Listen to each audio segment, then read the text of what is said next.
if the narcissist takes away the whole of mirrors, you will not see yourself anymore. And you will not be able to love yourself anymore. So you need the hall of mirrors.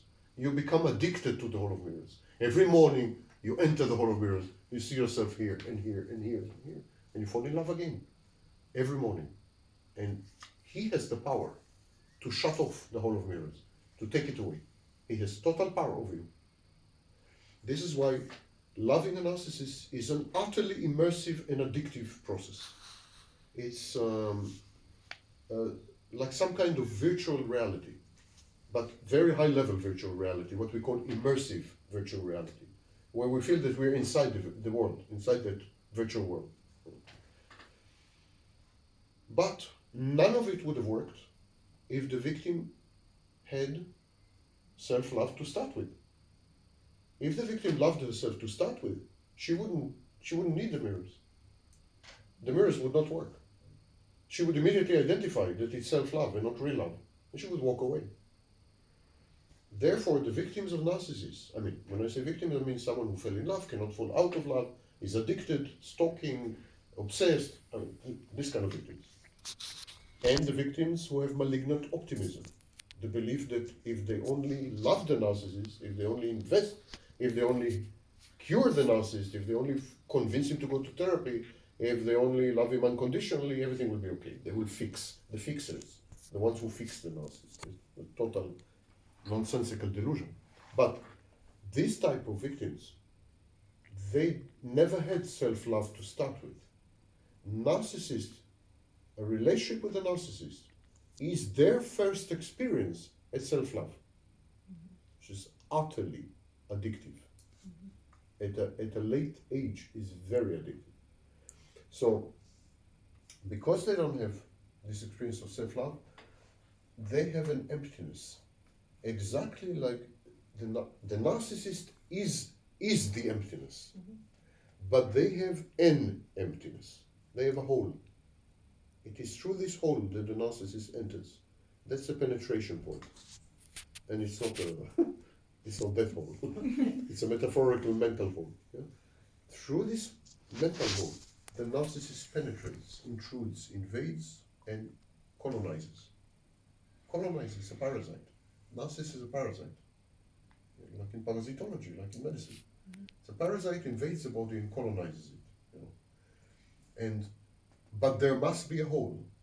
A woman without a hole is not amenable to the narcissist. His charm, his magic will not work. She must have a hole. She must have a lack of self-love, lack of self-awareness, and she must allow the narcissist to be the agent of her own self-discovery. In this sense, ironically, a relationship with the narcissist is a form of therapy, or even I would say co-therapy. It's a form of therapy, because it is through the narcissist that she becomes much more self-aware and develops self-love, experiences self-love. The only problem is that she cannot continue with these very positive developments except through the agency of the narcissist. In other words, he becomes her pusher, her supplier. Without him, she cannot obtain the drug of self-love or continue her self-awareness. That's the only problem. Otherwise, I would have said that, ironically, having a relationship with the narcissist is actually a positive thing. It forces you to become self-aware, forces you to love yourself, and forces you to protect yourself, to defend yourself, finally to stand up for yourself, just in order to survive. So normally, it's actually a positive therapeutic experience, but it creates addiction on the narcissist. And the narcissist, being a parasite, colonizes your brain, your mind, and then it's very difficult to get rid of it. These are the negative aspects of this. So the narcissist is a bad therapist. It's a therapist who abuses the patient, kind of. And by the way, many narcissists openly would say, "I'm going to heal you. I'm going to cure you.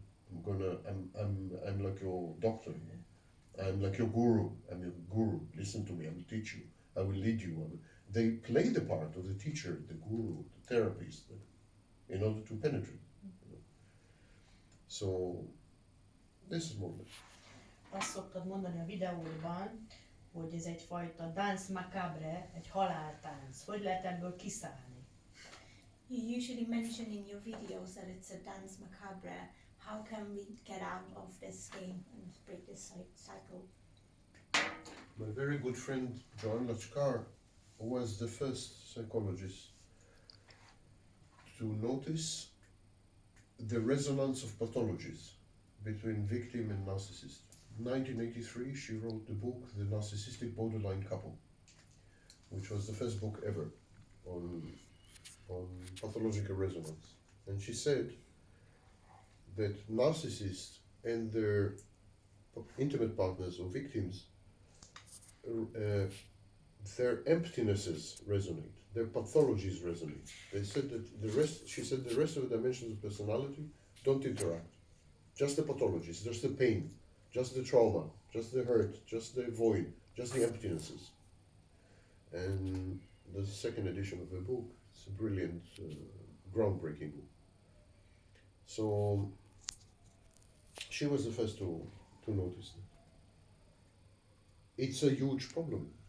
It's a very big problem. The rate of recidivism, in other words, the rate of going back to another narcissistic partner, is extremely high among victims.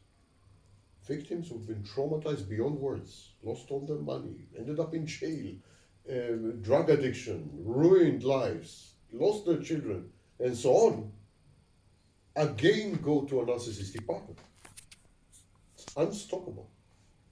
In this sense, the rate of recidivism among victims of narcissistic abuse, from my anecdotal research, but it's not small, my database is huge. The rate of recidivism I can compare only to alcoholism, even worse than drugs. As in drugs we have about 60%, alcohol we have about 80% in the first year. So alcohol is the worst. To get rid of alcoholism is the worst addiction. It's much easier, for example, to get rid of heroin than alcohol. And above alcohol are these toxic relationships.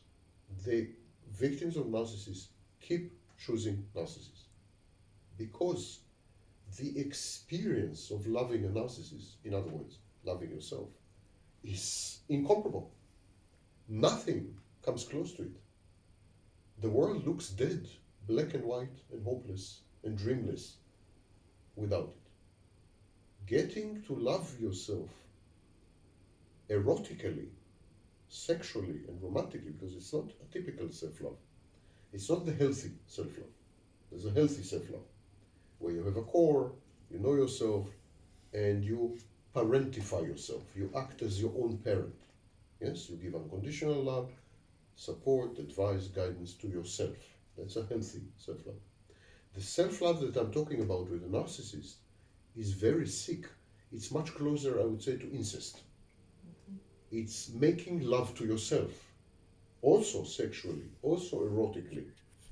So it's an indescribable experience of being in love with yourself, not only in the healthy sense, but also in the totally sexualized, eroticized, fetishized sense. In other words, you become your own fetish. It's a form of fetishism. It is an experience the likes of which I am not aware of in any other human interaction. It's absolutely mind-boggling and mind-blowing experience. And once you have gone through it, it's very difficult to go back to the normal world. Very difficult. Normal world feels dead, simply. Narcissism somehow makes you feel alive. Because what is sex? Or what is eroticism? It's a force of life, of course. It's a force of procreation. It's a force of making new life. You feel very alive when through the narcissist you love yourself in every possible way. So it's wow experience. Where else can you find it? And so you try very hard. You date normal guys. It's not hard.